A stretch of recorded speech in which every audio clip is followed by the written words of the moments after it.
I'm so excited for your masterclass.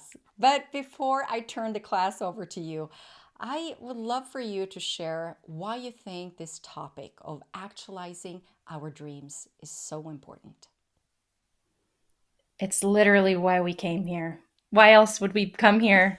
Especially those of us who have big 5D visions. We came here to bring those 5D visions into 3D reality, not just to dream about them, not just to think about them happening one day in the future, but actually actualizing them in the 3D. And that's why I created this process because it benefits all of us for every single heart centered visionary to actualize their dreams. It benefits everyone for each of us to be in our purpose, in our genius, to be fully supported in bringing our gifts forward in this life.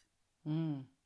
Well, like I said, I'm really excited to learn this 6 step dream sequence. So I'm going to give this class to you and I'm going to start taking notes. So here we go. Okay, great. I'm excited to dive us into this process. So, the acronym that we will be using today is DREAMS, D.R.E.A.M.S. And each letter stands for a piece of the sequence. And we'll get to that in a moment. But first, I want to talk a little bit more about why. What is this process? Why is this process important? And I created this process because of everything I just shared a moment ago, but also because I notice that we often get stuck in our creatorship process, in the process of bringing those 5D dreams into 3D reality. I noticed that people were getting stuck in different places. And so I found this sequence, and there are different places where people either thrive or get stuck. And so this sequence will be the keys to help you get unstuck.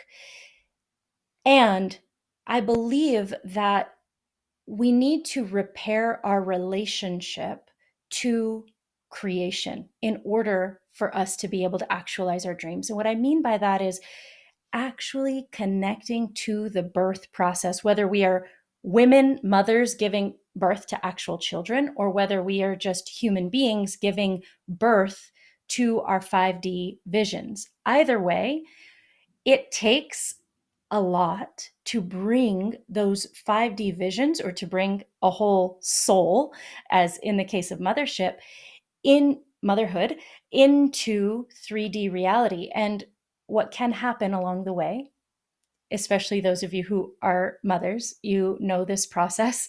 If you've birthed your own children, what can happen along the way is things don't always go the way we expect them. Sometimes we encounter pain or discomfort.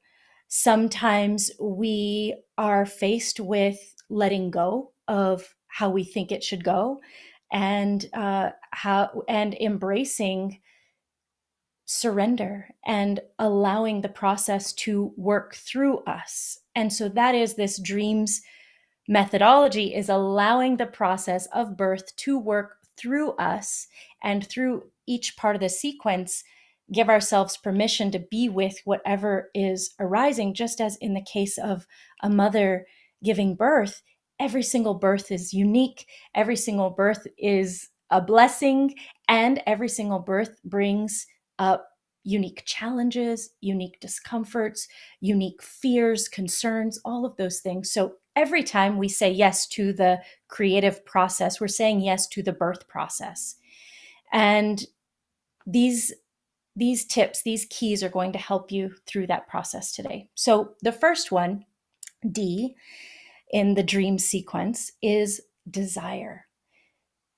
Connecting with your desire is so important on this journey. And what I've noticed with heart centered visionaries, I have this conversation a lot. I bring up desire a lot in my work.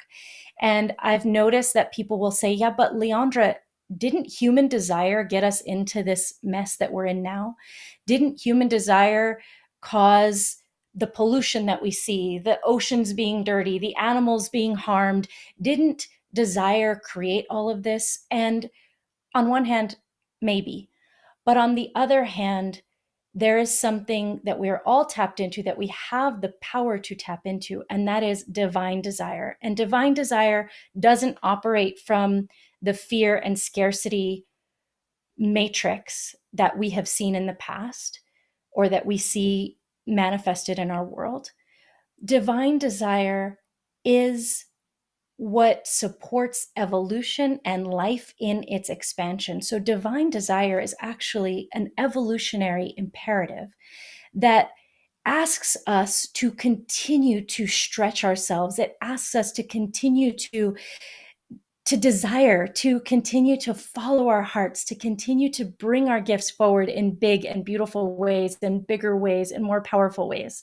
Divine desire supports life. And so that's a question that you can ask yourself when you are tapping into your desires.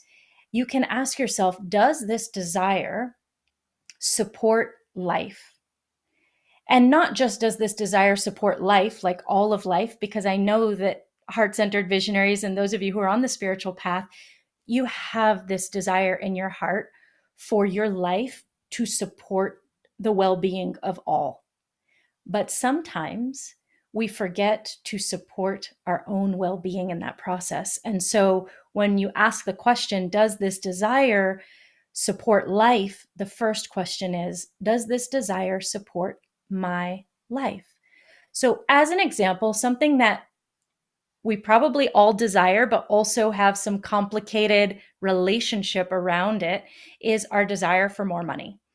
If I could see you raising your hands right now, I'm sure everybody would say, yeah, on some level, I desire more money. And yeah, on some level, I have some issues with that because I think that, or I have these stories that having more money might be greedy, or wanting more money might be too much, or it's taking away from someone, or all the stories we have around money. So we'll just take the desire for money as an example.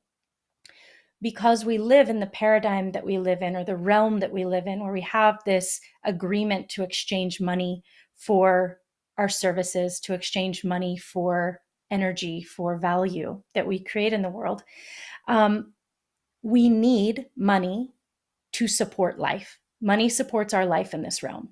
And we can talk about in other realms, maybe it doesn't exist, but in this one it does.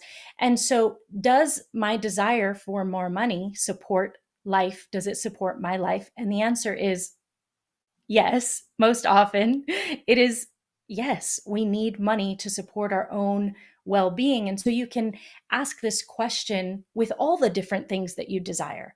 You desire a bigger house? Do you desire better equipment? Maybe you are doing like what Vibeke does, creating beautiful opportunities like this on a live stream, on your podcast.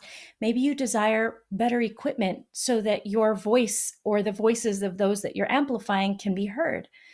Does that support life? Yes, it supports the expansion of our gifts. It supports the expansion of consciousness and well-being for all. So